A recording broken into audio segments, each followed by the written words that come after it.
Listo, grabando. Buenas noches con todos. Somos estudiantes de la Universidad Privada del Norte de la carrera de Ingeniería Civil. Hoy venimos a exponer riesgo sísmico en el Perú. Siguiente diapositiva, por favor. Los integrantes son Oncoy Vidal Juan Ronaldo, Julcamar Zipan Melanie, Noah Rueda Vil, Castañeda Gutiérrez Willy, Bejarano García Evita Marilyn, Hurtado Cruz José Francisco. Siguiente, por favor. ¿Qué es un Eh, riesgo sísmico? El eh, riesgo sísmico se refiere a la amenaza o probabilidad de que ocurra un terremoto en una determinada área geográfica y las posibles consecuencias de dicho terreno en términos de daños a edificios, infraestructuras y vidas humanas. Le doy paso a mi siguiente compañera. ¿Podrías agrandar la diapo? Buenas noches, compañeros. Los países sísmicos son aquellos que se encuentran situados alrededor del cinturón de fuego. Y bueno, ¿qué es un cinturón de fuego? Pues también conocido como anillo del fuego, se encuentra ubicado en el lecho del Océano Pacífico, reposa sobre varias placas tectónicas, las cuales estas en permanente fricción, o sea, en constante roce y por ende acumulan tensión. Cuando esta tensión es liberada, origina terremotos catastróficos. Ahora, aquellos países que se encuentran ubicados a su alrededor son los siguientes: Canadá, México, Guatemala, Perú, Chile, y Japón, China, Vietnam, Nueva Guinea y Nueva Zelanda. La sismicidad en el Perú, histórica en el Perú, ha sido notable debido a su ubicación geográfica en la convergencia de dos placas tectónicas, la placa de Nazca y la placa sudamericana. Esta convergencia de placas tectónicas es la causa de una serie de terremotos significativos a lo largo de la historia del país. A continuación, les mencionaré algunos de los terremotos más destacados en la sismicidad de la historia del Perú. Eh, el terremoto de Lima Callao, que fue el 28 de octubre del año 1746, con una magnitud de 8 a 9 grados que dejó un promedio de víctimas entre 10.000 y 20.000 personas. El terremoto de Arequipa, que se dio el 13 de agosto de 1868, que ocurrió uno de los peores terremotos que azotó el sur de Perú, alcanzando los 11 grados de magnitud. El terremoto de Ancash, también conocido localmente como terremoto del 70, fue un sismo que tuvo lugar el 31 de mayo de 1970, que alcanzó una magnitud de 7.9 grados y dejó un intervalo de 67.000 muertos. El terremoto de Pisco fue un sismo registrado el 15 de agosto del 2007. Fue uno de los terremotos más violentos ocurridos en Perú en los últimos años. Además, tuvo 8 grados de magnitud y este suceso dejó 595 muertos. Y por último, el terremoto del sur del Perú de 2001 o terremoto de Arequipa de 2001 fue un terremoto de magnitud de 8 grados que dejó un total de 102 muertos y 70 desaparecidos. Entonces pase a mi siguiente compañero. Gracias. Placas tectónicas y geológicas del país. En el Perú convergen dos placas tectónicas, la placa de Nazca, por favor, regresa a la diapositiva, y la placa sudamericana. Esta interacción de placas tectónicas en el Perú es fundamental para entender la geología y la sismicidad en la región, así como la planificación de mitigación de riesgo sísmico y la seguridad de las estructuras en el país. Siguiente, por favor. Placas tectónicas y geológicas del Perú. Placas tectónicas y su influencia en el Perú. Placa de Nazca. Esta es una de las placas tectónicas más destacadas en la región. La placa de Nazca se encuentra debajo del Océano Pacífico al oeste del Perú. Se despliega hacia el este y se subduce, se hunde por debajo de la placa sudamericana en la costa peruana. Esta subducción es la principal fuente de terremotos y actividad volcánica en la región. Placa sudamericana. La placa sudamericana cubre gran parte del continente sudamericano, incluyendo la mayor parte del territorio peruano. La interacción de la placa sudamericana con la placa de Nazca en la costa peruana es lo que genera terremotos y montañas en la región. Le paso a mi siguiente compañero. Continuando con la exposición, pasaremos a los factores de riesgo sísmico en el país. El Perú es una región sísmicamente activa debido a su ubicación en la convergencia de las placas tectónicas de Nazca y Sudamérica. Hay varios factores que contribuyen al riesgo sísmico en el país. Estos factores incluyen en subducción de placas tectónicas, zonas de subducción activas, geología local, actividad volcánica, densidad de población, infraestructura vulnerable, deficiencia en las placas en la planificación urbánica, escasa preparación y conciencia pública. En la subducción de placas tectónicas, podemos decir que la placa de Nazca se subduce bajo la placa sudamericana en la costa peruana. Esta convergencia de placas genera una acumulación de energía que se libera en forma de terremotos. Cuando la tensión acumulada supera la resistencia de las rocas, esta subducción es la principal fuente de riesgo sísmico en el país. Las zonas de subducción activas en el país se encuentra en una de las regiones más activas del mundo, donde la placa de Nazca se sumerge bajo la placa sudamericana. La actividad tectónica es la causa de terremotos y actividad volcánica. Geología local. La geología puede influir en la amplitud y la propagación de las ondas sísmicas. En el país, las características geológicas como presencia de sedimentos en las zonas costeras pueden amplificar los efectos de los terremotos, lo que aumenta significativamente los riesgos. La actividad volcánica, aquí en la subducción de la placa de Nazca también puede alimentar la actividad volcánica en el país. La erupción de los volcanes pueden estar relacionados a los terremotos y pueden causar daños significativos. Densidad de la población. Aquí el riesgo sísmico se ve agravado por la densidad de la población en las áreas urbanas, donde se concentra una mayor parte de personas y las estructuras aumentan la vulnerabilidad. Estructuras vulnerables. Muchas estructuras en el país no están diseñadas para resistir terremotos. La falta de cumplimiento de códigos de construcción sísmica en edificios y viviendas pueden aumentar un riesgo en los daños durante un terremoto. Deficiencias en planificación urbana. En algunas áreas, la planificación urbana deficiente, como la construcción en zonas de alto riesgo sísmico o la falta de rutas de evacuación adecuadas, pueden aumentar aún más el riesgo sísmico en caso de un terremoto. En la escasa preparación y conciencia pública, la falta de preparación y conocimiento sobre cómo actuar durante y después de un sismo puede aumentar los riesgos y los daños físicos materiales. Siguiente diapositiva. Bueno, continuando con la exposición, medidas de mitigación ante un riesgo sísmico. Para mitigar el riesgo sísmico en el Perú es fundamental implementar una serie de medidas con previa preparación y, prevenir ante todo. Estas medidas ayudarán a reducir la vulnerabilidad de la población y la infraestructura ante terremotos. Aquí tenemos algunas medidas de mitigación específicas que se pueden aplicar en el Perú. El cumplimiento de códigos de construcción sísmica, por ejemplo, respetando lo que son las normas técnicas peruanas para construir y los así, ¿no?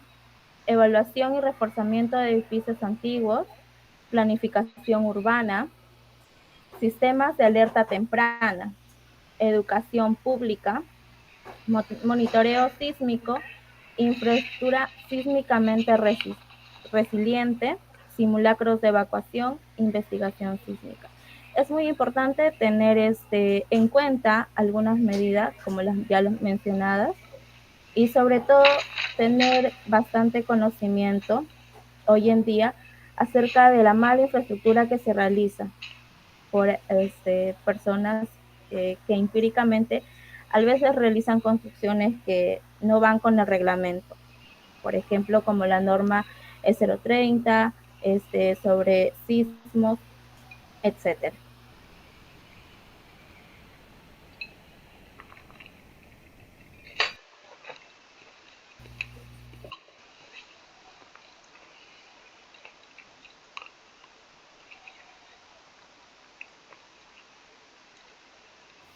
Ya, ya. Eh, recomendaciones ante el sismo. Ante la tormenta amenaza, Perú, por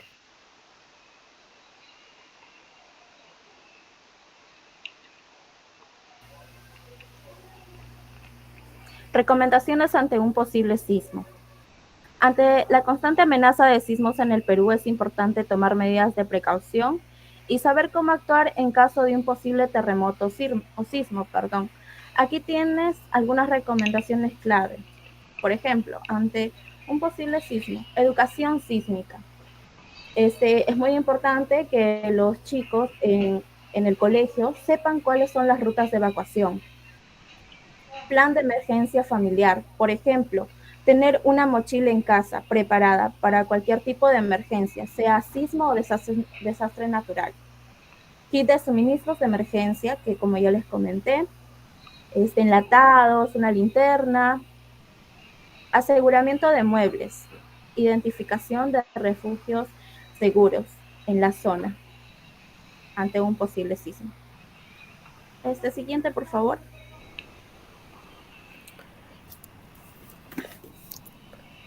siguiente. Ya. Recomendaciones durante un posible sismo. Mantén la calma. Permanece tranquilo si sientes que comienza un temblor. Busca refugio bajo una mesa resistente o un mueble sólido. Mantén alejados objetos que puedan caer. No uses elevadores. Evita el uso de ascensores durante un sismo. Pueden quedar atascados o caer. Protégete la cabeza. Si no puedes llegar a un lugar seguro, cubre tu cabeza y cuello con brazos y busca refugio contra una pared interior. Mantén la distancia. Mantente alejado de ventanas, espejos y objetos que puedan romperse. Siguiente, compañero.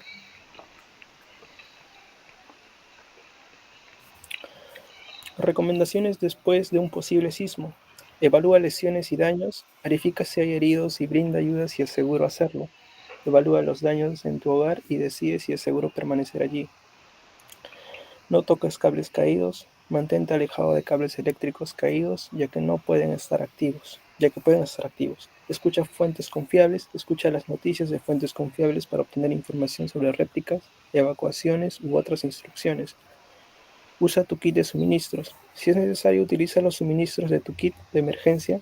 Mantén el agua y los alimentos seguros y no consumas nada que parezca dañado. Reúnete con tu familia.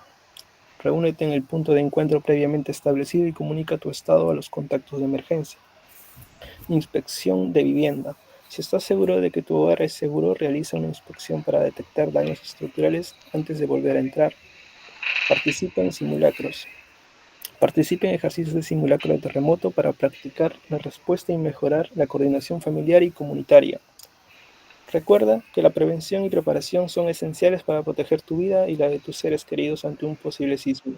Estar informado y saber cómo reaccionar puede marcar la diferencia en caso de un terremoto. Eso es todo. Gracias.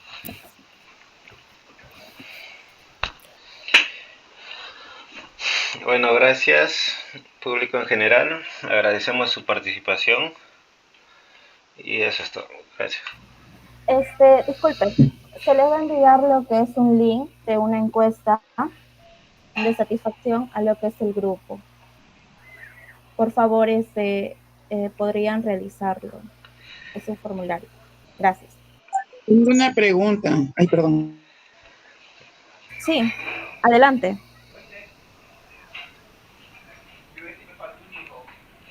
¿Por qué si nuestro país y Japón están en el cinturón de fuego, por qué crees que el nuestro sufre más daños que el país de Japón?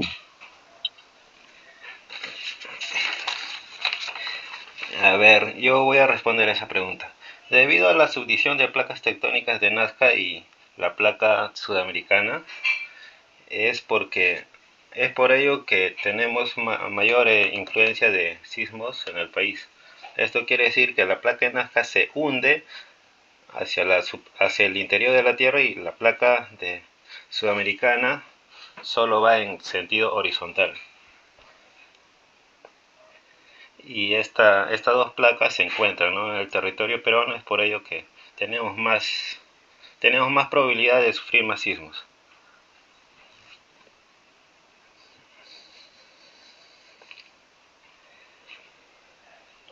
No sé si me habrá entendido la señorita.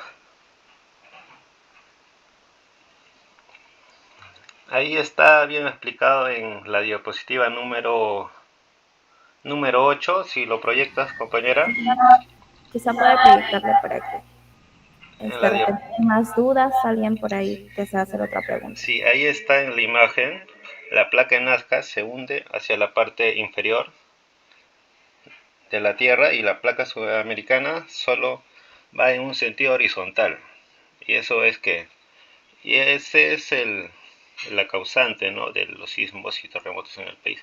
Aparte de ello, ¿no?, también con este tipo de placas, sismos, es por ello que se forman, ¿no?, lo que son los volcanes, ¿no? Por ello tenemos varios volcanes en el país.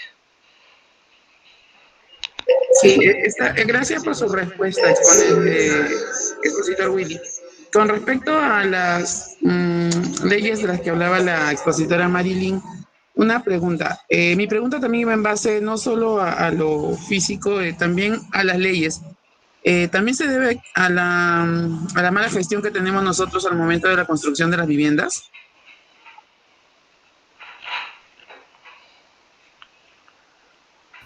Disculpe, ¿a la mala gestión se refiere? Sí, porque hablaba de que no respetan las normas aquí y que por eso también corría mucho riesgo en la destrucción, en las catástrofes. Claro, exactamente, porque hay muchas, o sea, construcciones en nuestro país que no sirven las normas, ¿no? No se siguen las normas de construcción, pues más que todo. Por ejemplo, problemas de vigas, de columnas, el predimensionamiento que se debe realizar previo. Se hace, por ejemplo, una construcción, como se dice, empíricamente, que solamente con el conocimiento de otra persona, bueno, realizan una construcción, y no debe ser así. A eso me refiero. La normativa, pues, nos dice, ¿cómo le puedo explicar? A ver.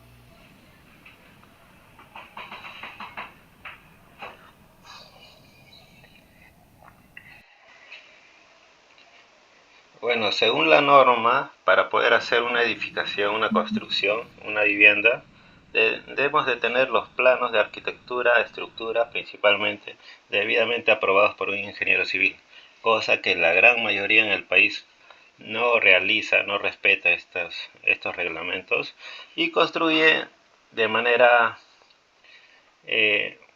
libre, sin plano, sin respetar los anchos de los muros, las columnas, vigas. Y es por ello que tenemos construcciones que no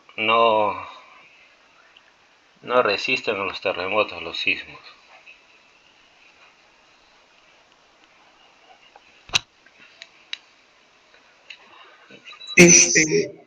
Una pregunta más, ¿no? En el caso de la señorita Melanie, que hablaba mencionó varios desastres naturales que tuvimos aquí, en mención a los terremotos. Yo como docente pregunto, ¿estamos capacitados, estamos aptos para enfrentar un sismo de gran magnitud?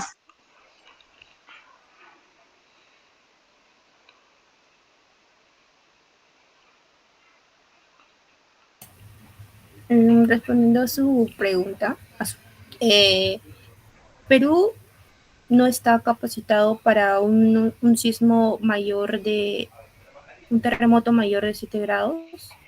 Literal, la gran cantidad de edificaciones son antiguas, no están hechas como para poder soportar, valga la redundancia, esa gran magnitud de terremoto.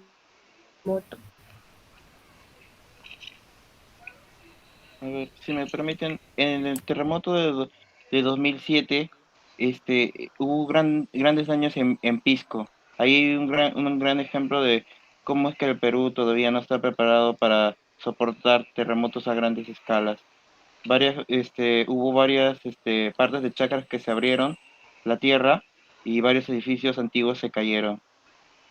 Es que los edificios antiguos ya no soportan lo mismo que soportaban en los tiempos actuales y tampoco siguen las normas actuales de ingeniería civil que deberían y tampoco se actualizan los gobiernos. Las normas están para seguirlas, pero lamentablemente no se respetan la mayoría ni tampoco hacen caso a consejos que dan ingenieros o arquitectos. Joven Bill, una pregunta tocando este tema. Entonces, ¿usted está a favor de la remodelación de esas casonas antiguas con el visto de seguir manteniéndolas o sería preferente una demolición y una nueva edificación? Estoy a favor podría decirse de reformarlas. No es que deshagámonos de las casas antiguas, sino es que ya existen proyectos del gobierno para actualizar las casas, para que estén a favor de las nuevas normas, pero es que no, ¿cómo decirlo sin ser mal? Pero es que no hay suficiente presupuesto para remodelar todas las casas. No hay suficiente presupuesto ni tampoco hay mucho interés en las personas. Lo ven como edificios antiguos que pueden ser demolidos y construir nuevos, pero es que esa es parte de la historia del Perú. Lo único que podemos hacer ahora es esperar que el gobierno tome conciencia.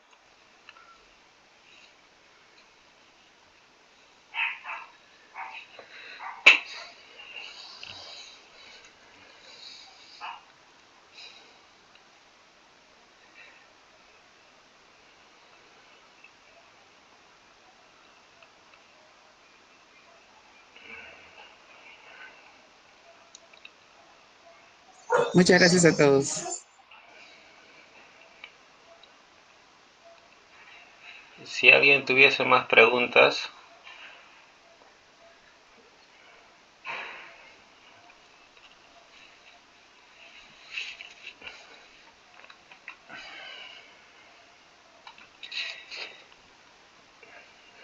ya bueno, esto sería todo por el día de hoy. Agradecemos su participación y si tenemos otra charla informativa le estaremos avisando. Muchas gracias. Gino.